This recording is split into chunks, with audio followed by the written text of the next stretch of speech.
오늘 성경 말씀은 고린도후서 4장 1절에서부터 6절까지의 말씀입니다. 오늘의 말씀의 제목은 포기할 수 없는 삶이라고 말씀의 제목을 붙였습니다.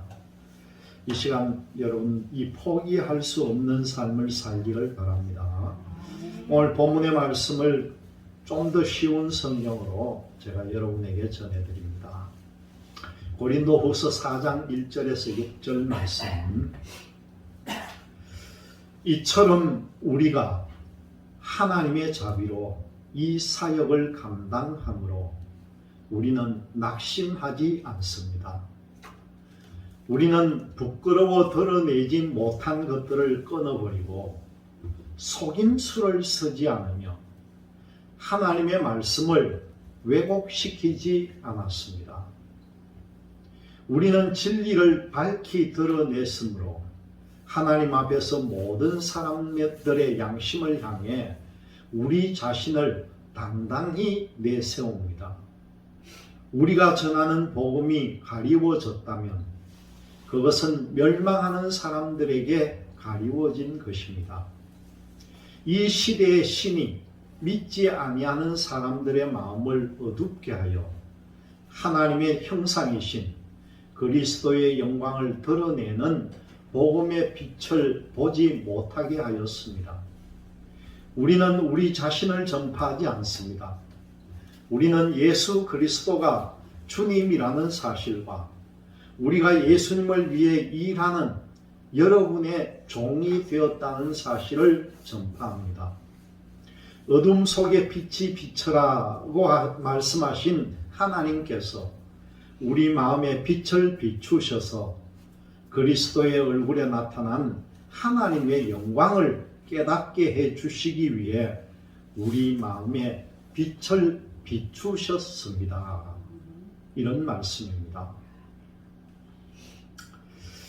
여러분, 오늘 우리가 주일을 맞이하면서 보니까요, 옛날에 이 코로나19가 시작된 지가 벌써 2년이 지났는데 얼마나 우리가 처음에 긴장을 하고 정말 조심했고 잘 감당을 하다가 지난 연말부터 갑자기 코로나19 환자가 확산이 되면서 지금은 어떻습니까?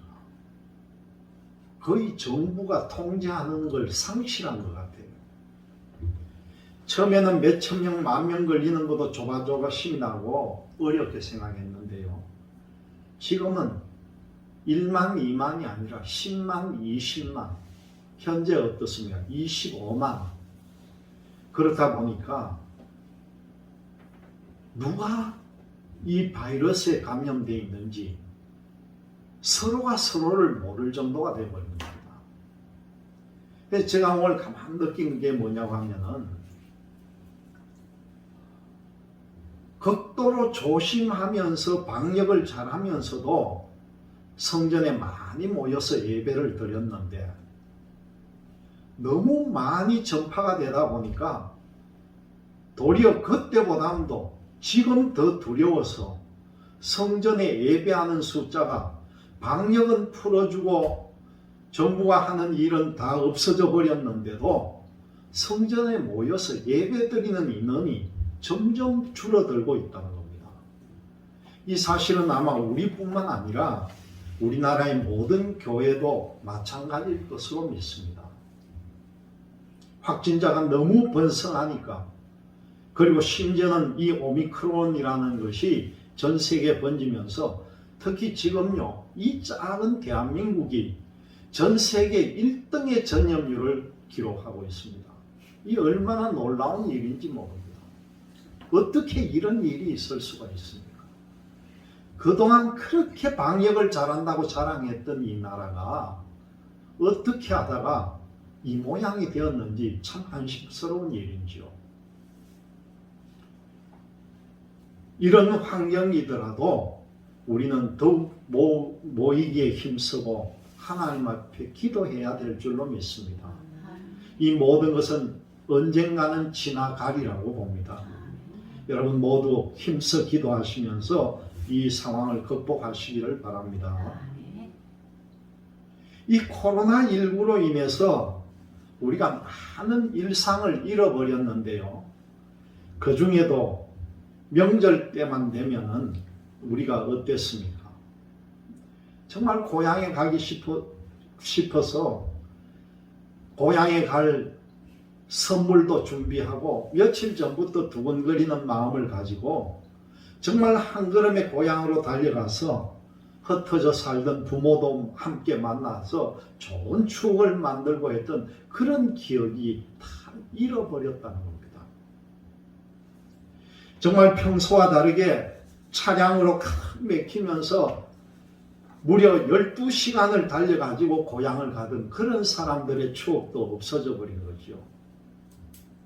그렇게 밀리면서도 그 차를 세워놓고 내려가지고 길에서 도시락을 먹으면서 고향 갈 마음을 가졌던 사람들. 내가 도착하면 우리 부모가 나를 반겨줄 것이라고 하는 그 기쁨에 그 고향 부모 형제가 있기 때문에 두근거리는 마음을 가지고 그 복잡하고 불편했던 귀성길은 정말 행복으로 나가던 그런 길이었습니다. 우리는 이제 그런 추억을 잃어버린 사람들입니다. 도착하는 게 쉽지 않고 수고로움이 따르지만은 행복한 만남을 바라보면서 그 길 위에 오르고 중간에 내려오거나 되돌아오지 않고 끝까지 고향집을 찾아갔다는 것이죠. 그리고 정겹게 서로 안아주고 부둥켜주고 버선발로 달려오는 할아버지 할머니를 그 손주들이 반기고 얼마나 정겨웠습니까? 그러면은 그 내려오던 그 수고로움이 눈 녹듯이 다 사라져 버리고 정말 하찮은 것이 되어버리는 거죠. 그래서 이 귀한 길은요, 중간에 포기할 수 없는 길이고, 내가 귀향을 하는 것은 끝까지 꼭 가야만 하던 그런 길이었다는 겁니다. 여러분, 오늘 이 말씀 가운데 사도 바울은 그 다메섹 도상에서 예수님을 극적으로 만난 이후에 소명을 받고요, 예수 그리스도와 복음을 위하여 정말 멀고 험한 여정을 중도에 포기하지 않고 나아갔다는 것을 볼 수가 있습니다. 특히 오늘 본문 중에 이 고린도 교회는요, 사도 바울이 2차 전도 여행 중 1년 반 동안을 머물면서 세웠던 교회입니다. 이 교회에서 브리스길라와 아굴라 부부와 같이 동역했던 그런 교회입니다. 하지만 바울이 떠난 후에 이제 막 시작했던 고린도에 이 이방인 공동체 문제들이 하나 둘씩 이제 수면 위로 떠오르기 시작했다는 거예요.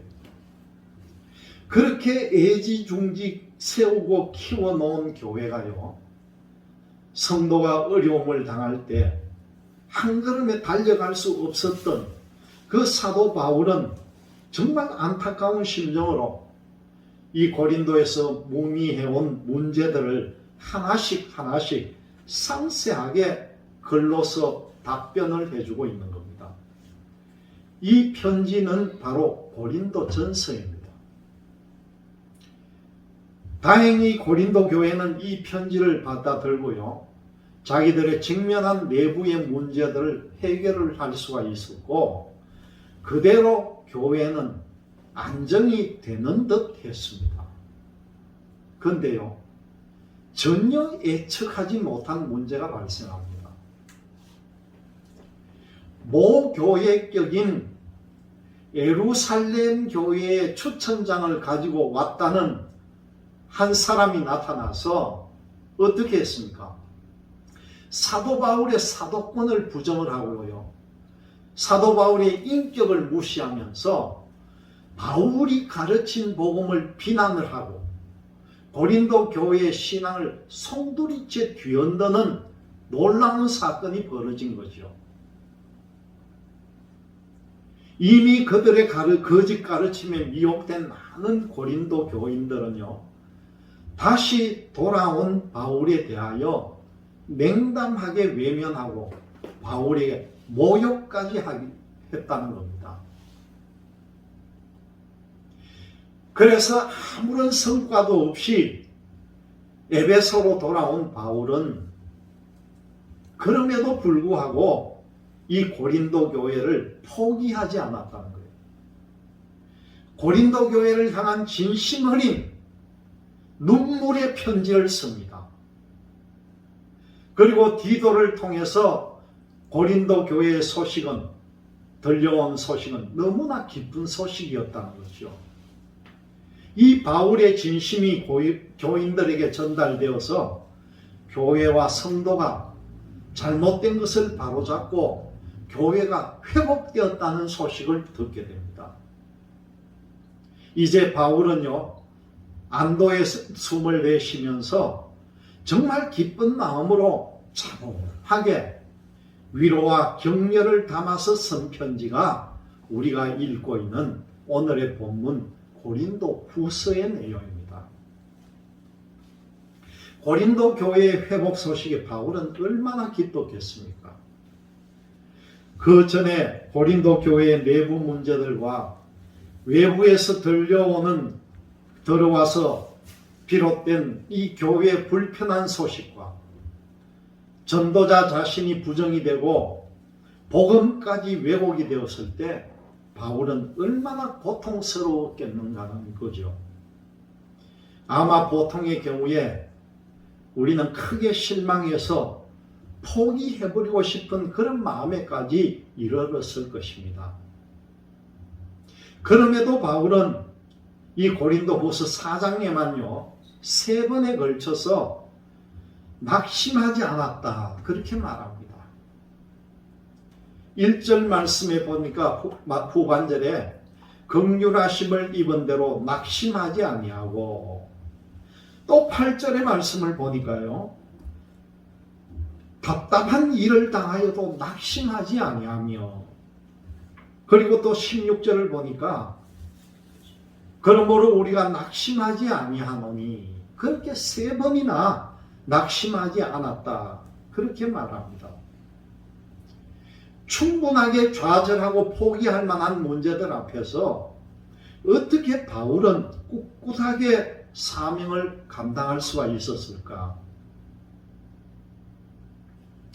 여러분, 이 코로나19 이후 안팎으로요, 이 불확실한 미래 앞에서 어려움을 겪고 있는 이 백성과 한국교회 성도들에게, 그리고 거룩한 직분을 맡아 감당하는 이들에게 오늘 하나님께서 오늘 이 말씀을 통하여 우리에게 가르쳐 주시기를 바랍니다. 첫 번째 보니까 사도 바울은요, 이 직분을 하나님이 친히 맡겨주셨음을 확신을 합니다. 그 확신이 바로 전도자 바울의 마음을 지켜주셨다는 것이요.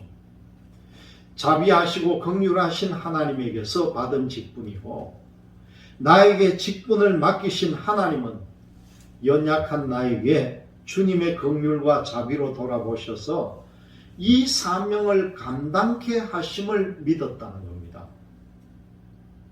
주님의 일을 위해서 우리는 목사로, 또 전도사로, 또 권사로, 집사로 여러 가지 모양의 직분을 우리는 주님께 받았는가? 때로는 주께 받은 이 직분으로 인하여 사도 바울과 같은 원치 않는 고난을 당할 수도 있다는 걸 알아야 합니다. 그래도 고난 중에 우리가 낙심하거나 포기하지 않으면요, 이 직분을 주께서 친히 나에게 주신 것이 분명하다는 것을 여러분들이 믿어야 됩니다. 간혹 지나치게 낙심이 되거나 쉽게 포기하거나 사소한 일들로 그 동력을 잃어버릴 때에 우리는 그 사역의 출발이 하나님께로부터 왔는지 안 왔는지 다시 돌아봐야 된다는 거죠. 두 번째로 보니까 주께로부터 직분을 받은 종들은 하나님의 말씀이 온전히 전파하여 드러내야 한다는 것이에요. 이를 위한 직분자의 삶은 사사로운 것이나 은밀한 부끄러운 일이나 속이는 일을 멀리하고요. 진리의 복음 증거에 걸림이 되어서는 안 된다는 것입니다. 고린도 교회를 어지럽게 하였던 이 거짓 사도, 속이는 일꾼들은 순수하게 행하지 아니하고 자기 자랑을 통해서 사도의 자격을 말하고 또 환상과 계시를 자랑하고요. 자신들의 출신을 스스로 자랑하였습니다. 오늘 우리가 처한 본문 중 이 문제 중에 하나는 진리의 말씀을 맡은 직분자들이 그들이 전하는 말씀에 반하는 그런 부끄러운 삶이며 또 사사로운 이익을 위해서 진리의 복음을 외면하고 왜곡해서 복음을 가리는 일이라는 것입니다. 세 번째로 보니까요. 주의 직분을 맡은 종들의 사역의 궁극적인 본질은 바로 복음 전파여야 된다는 겁니다. 이 복음 전파의 내용은 우리를 전파하는 것이 아니라 오직 그리스도 예수의 주 되심과 또 예수를 위하여 우리가 너희의 종된 것을 전파하는 것이라고 오늘 바울은 말하고 있습니다. 하나님의 형상이신 그리스도 예수님의 영광의 복음의 광채가 널리 전파되어야 된다는 거죠. 이를 위하여 부르심을 받은 직분자들의 자세는요. 주 그리스도 예수의 주되심을 전파하고 예수를 위해서 기꺼이 종의 모습을 감당해야 된다는 것입니다. 내가 전파되고 드러나는 것이 아니라요. 내 마음에 비추어 주신 예수 그리스도의 얼굴에 있는 하나님의 영광을 아는 빛, 그 빛이 드러나게 될 것이라는 겁니다. 그 빛이 드러나게 될 때에 주님이신 그리스도 앞에 온전한 종의 모습으로 쓰임받는 여러분들이 될 것이라는 것을 꼭 믿으시기를 바랍니다. 한 2년 전 2020년 1월에요. 기독교 윤리실천운동이라는 곳에서 발표한 한국교회 신뢰도 조사라는 이 조사를 해봤는데 우리나라 전체 국민의 32%만이 한국교회를 신뢰한다. 그런 충격적인 조사가 있었습니다. 100명 중에 32명만이 한국교회를 믿는다는 거예요. 그 외 68명은 한국교회 믿을 수가 없다는 겁니다. 얼마나 충격적입니까? 교회가 이 사회의 지표가 되어야 되고 본이 되어야 되는데 교회를 못 믿으면 뭘 믿을 것입니까? 한국교회가 사회로부터 신뢰를 얻지 못하고 비난을 받은 일은 새삼스러운 일은 아니지만요. 이 코로나19 이후에 일부 교회들의 부적절한 대응 그리고 한국교회에 대한 부정적 이미지가 드러나고 또 사회적인 신뢰도는 하락하고 있고요. 또 여러 사람들이 교회를 비판하는 그런 유튜브라든가 많은 볼거리들이 한국교회를 더 힘들게 했다는 걸 우리가 알고 있습니다. 이런 모든 것들은 안과 밖으로 어려운 교회 상황을 직면해가 있다는 걸 느껴야 할 때입니다. 이런 큰 어려움 중에도 우리가 낙심하지 아니하고 우리는 끝까지 맡은 직분을 온전히 감당해야 하는데 이런 많은 일들을 감당했던 사도 바울과 이런 영광스러운 믿음의 선배들처럼 지금 어려움과 어둠 가운데 처한 이 시대 가운데 정말 주님의 몸된 교회와 거룩한 사명자를 통해서 우리는 더욱더 새롭게 정말 포기하지 않는 삶으로 이 시대를 살아야 한다는 거죠. 낙심하지 말아야 합니다.